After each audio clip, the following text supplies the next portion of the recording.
Ah ouais, cac.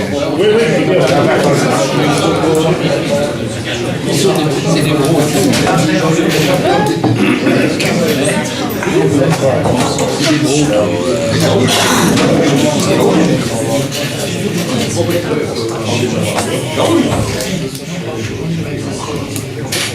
Allez. Ok.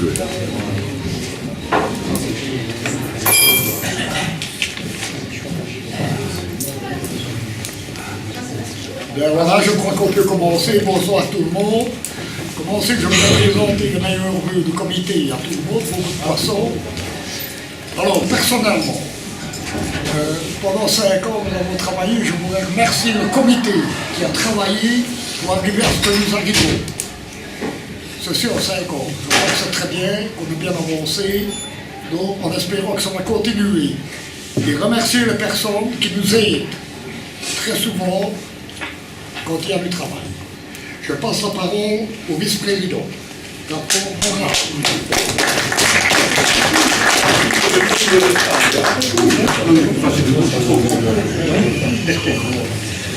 Bien, bonsoir à tous. Bien, cette année, on a battu le record au niveau des permis.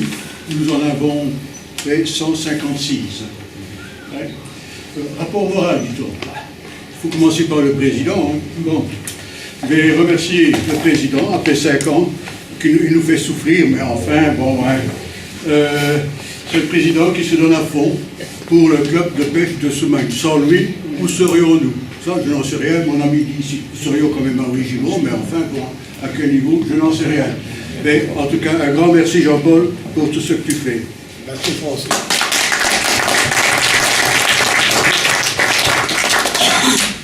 Rapport moral, dit-on. J'en ai passé par là dans le temps. Merci Jean de m'avoir passé la parole, d'une certaine façon, ouais. Ben, disons que lors de la construction de la baraque, je préfère dire le chalet parce qu'en fait, ce n'est pas une vulgaire baraque, c'est un chalet pour moi. Bon nombre d'entre vous, comme l'a dit le président, sont venus donner un peu de leur temps donc pour l'aménager. Et un grand merci, ils ne sont pas là naturellement, mais enfin, à Polly qui a fait le dallage et à Jean-Luc qui a effectué cette année-ci le carrelage. Sans oublier naturellement, même s'il fait partie du comité qui a souligné, comment ici notre ami, j'oublie son prénom maintenant, Laurent, non pas Laurent, Ludo, pardon, excusez-moi, qui a effectué toute l'électricité. Excuse-moi, Ludo, il t'aurait pu stopper dans la vieillesse et la vie. Alors, naturellement, il y avait également là pour travailler, il y avait aussi Jean Lesbois qui était là, il y avait aussi notre ami Lorenzo, et également Serge. Henri était là. Et beaucoup de bénévoles. Alors, qu'est-ce que je veux dire? Ben, c'est pas tout. Prochainement, donc, le chalet, comme certains d'entre vous le savent déjà, va être prolongé de carport. Et les personnes, c'est-à-dire Benoît et Jean-Paul, ici, sont allés chercher ce carport-là à Macro. Donc, il est déjà ici, il est déjà non, il n'est pas ici. Mais il va venir en tout cas. Donc, on va prolonger le chalet de 5 mètres. Donc, il y aura un abri de 5 mètres par devant le chalet. Ce qui n'est pas mal du tout, naturellement, quand il y a des intempéries. Alors, qu'est-ce que j'ai encore à dire? Merci aussi à tous ceux qui, lors des concours, ont aidé au pesage et au comptage des poissons. Parce que s'il n'y avait eu que Serge, entre autres, pour faire le pesage,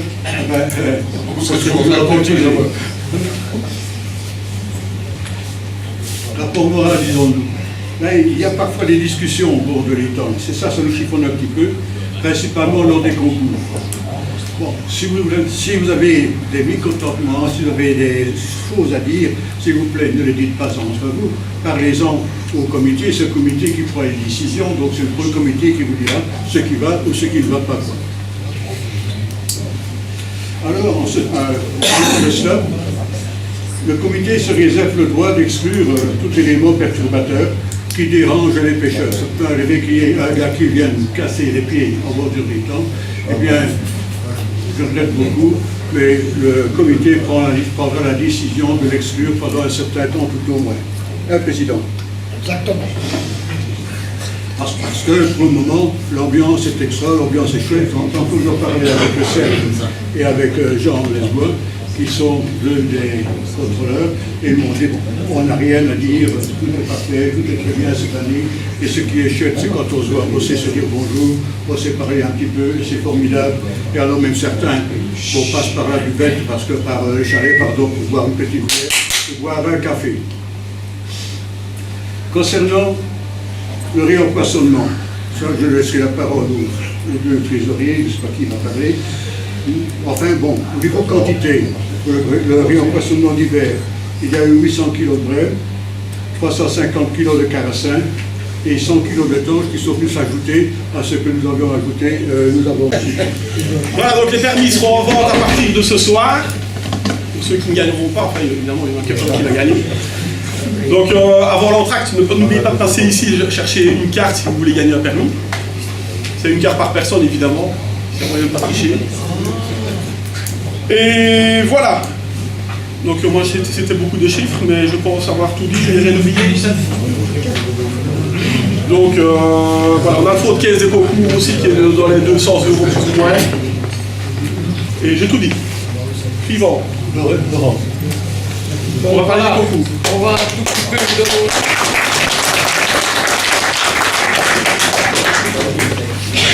Vous allez tous recevoir un document comme ceci, chaque participant, enfin chaque pêcheur en tout cas. Donc il y a une petite liste avec les dates, différentes dates des concours, quel type de concours on organise et le règlement général de l'étang. Le grand règlement général, il est affiché sur l'arbre à l'entrée. Ceci c'est un résumé, ça concerne surtout les compétiteurs. Règlement des concours, Uniquement des concours. Ouais. Le règlement général il est affiché à l'entrée à la grande barrière. Alors ici pour les concours, il y a une modification cette année. On a décidé que ça, avec le comité que ça posait des problèmes quand je prenais notamment des inscriptions au bord de l'eau. Parce que bon, moi aussi la vieillesse s'installe tout doucement. Donc je rentre chez moi, j'oublie, et puis alors il y a les rouspétons, il y a les râleries, j'en oubliais, donc quand les gens arrivent le dimanche matin pour pêcher, il faut rajouter des places, ça ne va pas.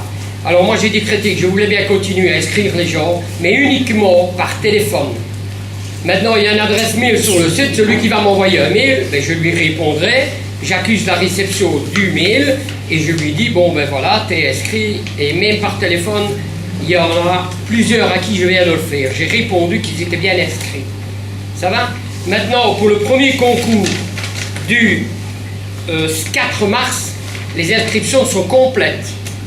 Quand les dates ont été lâchées sur le site, 8 jours après, c'était pratiquement complet. Il me restait 2 places après 8 jours. D'accord? Donc maintenant, il ne reste plus de places que pour l'américaine du 29 avril. Mais là, j'ai déjà quelques inscriptions aussi. Donc ceux qui sont intéressés, premier arrivé, premier servi. D'accord? Alors ma deuxième ligne téléphonique, je l'ai supprimée le 1er janvier, donc il ne reste plus que le GSM ou l'adresse mail pour me contacter. Ça va? Voilà. Vous allez tous recevoir un document comme ceci, et alors on reste à votre disposition si vous manquez de renseignements ou si vous faut de plus en plus d'informations. Voilà. Dans le règlement, il y a des choses qui changent? Écoute, non, normalement non. Bon, en tout cas, s'il y a des choses qui changent, c'est très minime. Et tout ce qui est... Comment? Le quart d'heure. Non, un quart d'heure. Il y a un petit 30 de toute façon. Je peux faire une parenthèse pour accompagner la remarque de monsieur. Moi personnellement, le quart d'heure dans le concours, je trouve que c'est vraiment de la vaste blague. Parce que je donne mon point de vue. Je vais dire pourquoi je suis contre. Parce que je ne trouve pas normal que tu pêches un quart d'heure de plus que les autres. Et la deuxième chose, laisse-moi finir. Et la deuxième chose, je ne trouve pas normal que tu pêches un quart d'heure de plus que les autres dans les bonnes conditions. Ça veut dire que si tu attaches une carte de 5 kg à 5 minutes de la fin, ça veut dire que tu as 20 minutes pour la travailler sans personne autour de toi. C'est pour ça que je suis contre. Et aussi, la troisième chose, c'est que il y a beaucoup de confusion quand on donne le coup de sifflet final et que tout le monde fait... Et parfois, même sans voir la touche, il y en a une pendue autour. Et pour cette troisième raison-là, je suis encore contre. Ça, Un autre système de badge, un truc comme ça pour ouvrir la barrière. Alors, autre chose aussi, notre cher secrétaire ici a eu certains problèmes quand il a envoyé les convocations. C'est-à-dire que parfois, il n'avait pas l'adresse correcte. Et ainsi, donc parmi nous aujourd'hui, il y a là l'une ou l'autre personne, qui sont venues parce qu'elles ont été informées par le côté qu'il y avait la réunion, et il y a plusieurs personnes donc, qui n'ont pas reçu la convocation. Pourquoi? Il manquait soit le numéro, soit l'adresse était vraiment incorrecte. Correct, cher Willy? Voilà. Donc s'il vous plaît, il y a deux personnes ici qui représentent les magasins dans lesquels on donne les permis, on alloue les permis. Je leur demanderai, s'il vous plaît, de bien indiquer l'adresse correcte des pêcheurs, parce que ça crée des problèmes par là. Voilà. Ou bien, je ne sais pas si le pêcheur est prêt à ce moment-là, mais bon. Voilà. C'est tout ce que j'avais à dire. Ah oui, excusez-moi, il y a des dames parmi nous. Bonsoir, mesdames. On a oublié de vous dire bonsoir. Et alors, toutes nos excuses pour notre ami, pour sa façon de parler de cette réunion. On passe la parole. Alors sur les feuilles des concours, il fait marquer open à côté de certaines dates. C'est pas open pour la pêche, c'est open, ça veut dire qu'on n'est pas obligé d'avoir le permis pour pêcher.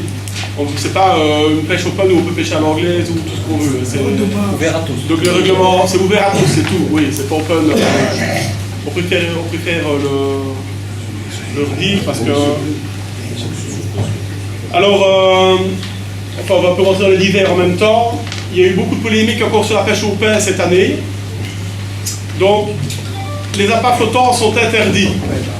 Ouais, on peut pêcher au pain sur le fond, mais on ne peut pas pêcher au pain en surface. Donc, aucun appât flottant, les appâts flottants sont interdits. En fait, on dit ça parce qu'on n'a pas envie de voir des gens qui se mettent où il y a les cartes sont tout ensemble dans un coin, aller mettre ça pour piquer les carpes à chaque coup. Pas seulement concours. Toute l'année. Oui, mais toute l'année, oui, je parle de toute l'année, je ne parle pas des concours.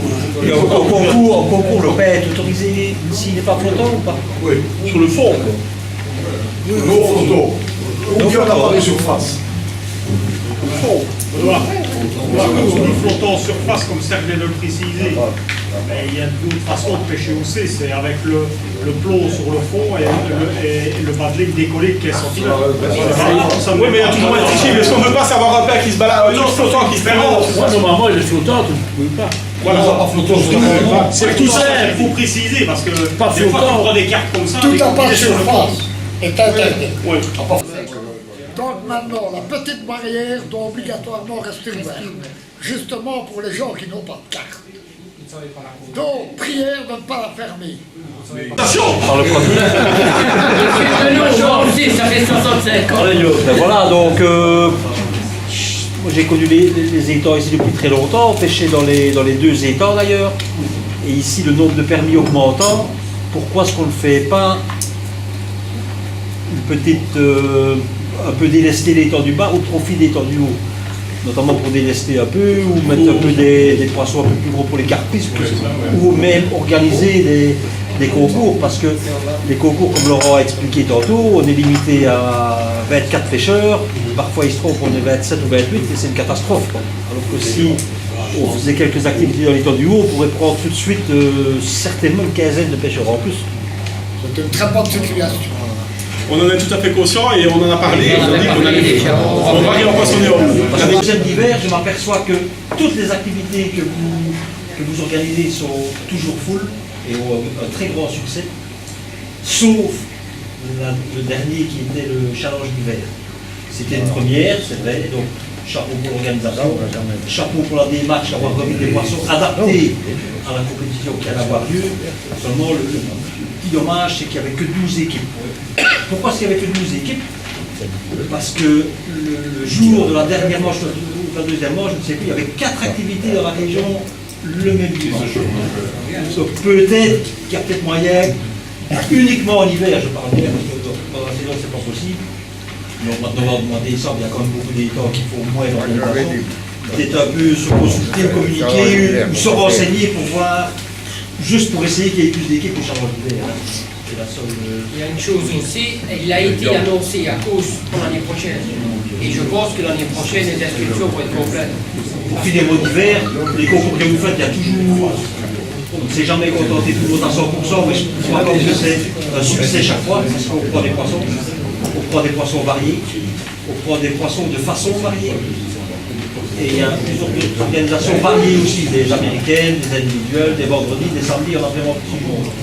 Et le fait de remettre les poissons blancs en hiver pour le concours d'hiver, c'est vraiment une très bonne idée, une belle adaptation.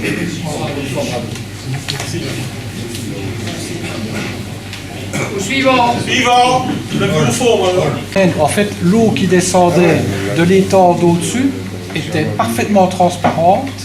Par contre, quand elle rentrait dans l'étang en dessous, c'était de la boue.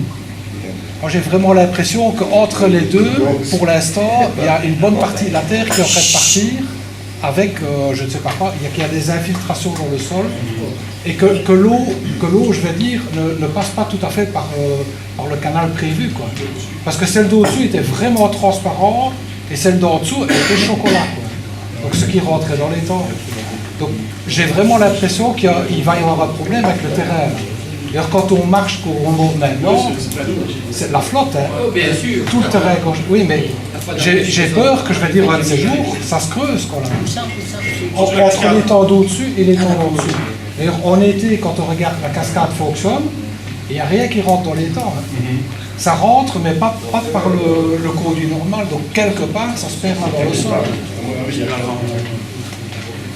Il faut rien. Ah, moi je préfère le signaler. Oui. Maintenant, quand tu parles que les eaux sont brunes. Oui. Moi, j'ai monté jusqu'au 3e étage aujourd'hui pour aller voir. Je peux te garantir qu'elles sont brunes tout le long. Ah, pour l'instant, oui. Mais les autres fois, franchement, l'étang d'au-dessus, il était vraiment super C'est la transparent. première année qu'on voit les eaux aussi brunes.